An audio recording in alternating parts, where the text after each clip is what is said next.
നമ്മൾ വെച്ച പയറും തൈയൊക്കെ എത്രയായെന്ന് കാണണ്ടേ? ദേ ഇത്രയായിട്ടേ ഉള്ളൂ കേട്ടോ. ഈ ഒരു സൈഡിൽ വെയിൽ കുറവായതുകൊണ്ട് വലിയ വളർച്ചയൊന്നും ഇല്ലാതെ നിൽക്കുക കേട്ടോ. നമ്മൾ കുറച്ച് എന്തെന്നാണോ തക്കാളിയും കുറച്ച് പയറും കുറച്ച് ചീരയും ഒക്കെ വെച്ചിട്ടുണ്ട്. അതൊക്കെ ദേ ഇത്രയൊക്കെ ആയിട്ടേ ഉള്ളൂ കേട്ടോ. ഇപ്പുറത്തെ സൈഡിൽ വെച്ചതൊക്കെ അത്യാവശ്യം വലിപ്പം വെച്ചിട്ടുണ്ട് കേട്ടോ. അപ്പോഴാണ് ദേണ്ട ഒരു പയറും തൈ ഒരു പട്ടിയാണോ പൂച്ചയാണോ മാന്തി പറിച്ചിട്ടിട്ടുണ്ട്. എന്നിട്ട് അത് ഞാൻ ഒന്നുകൂടി എല്ലായിടത്തൊന്ന് കുഴിച്ചൊക്കെ വെച്ച് നോക്കുന്നുണ്ട്. പിടിക്കുമോ ഇല്ലയെന്നൊന്നും അറിയത്തില്ല, എന്നാലും നമുക്ക് നോക്കാം പിടിക്കുമോന്ന്. അതിനുശേഷം ഞാൻ ഇവിടുന്ന് ഒരു വീട്ടിൽ നിന്ന് വന്നപ്പോൾ കൊണ്ടുവന്ന ഒരു ഗ്ലൂവിക്കത്തയ്യ കേട്ടോ. ഇത് നമ്മളവിടെ ഗ്ലൂവിക്കാന്നാണ് പറയുന്നത്.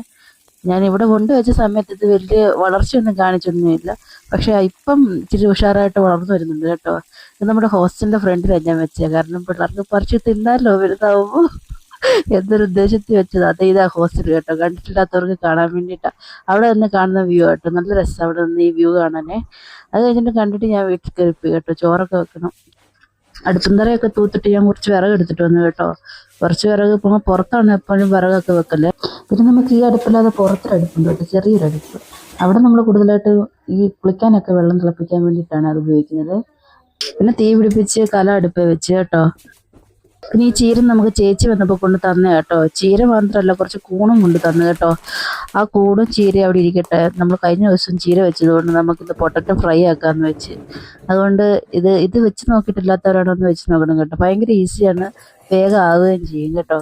ഇതിന് കുറച്ച് മഞ്ഞൾപ്പൊടി, മുളക് പൊടി, മല്ലിപ്പൊടി, പിന്നെ ആവശ്യത്തിനുള്ള ഉപ്പും ചേർത്തിട്ട് ഇതിങ്ങനെ ഒന്ന് മൂപ്പിച്ചെടുക്കണം. മൂപ്പിച്ചെടുത്തതിന് ശേഷം ഈ പൊട്ടറ്റോ ഇട്ടിട്ട് ലോ ഫ്ലെയിമിൽ നല്ലപോലെ വേവിച്ചെടുത്താൽ മതി കേട്ടോ. പിന്നെ അത് അവിടെ നിന്ന് വെന്തോളും. നല്ല ടേസ്റ്റാണ് ചോറിൻ്റെയൊക്കെ കൂടെ കഴിക്കാനൊക്കെ. അത് കഴിഞ്ഞിട്ട് ലാസ്റ്റ് ഇറക്കുന്നതിന് മുന്നേ കുറച്ച് ചിക്കൻ മസാലയും കൂടി ഇടണം കേട്ടോ. പിന്നെ നമുക്ക് കുറച്ച് മീനാണ് ഉള്ളത്. ചെറിയ കുറച്ച് അയില കിട്ടിയിട്ടുണ്ടായിരുന്നു. അതങ്ങ് വെട്ടി തേച്ച് കഴുകി കറി വെക്കാമെന്ന് വെച്ചു.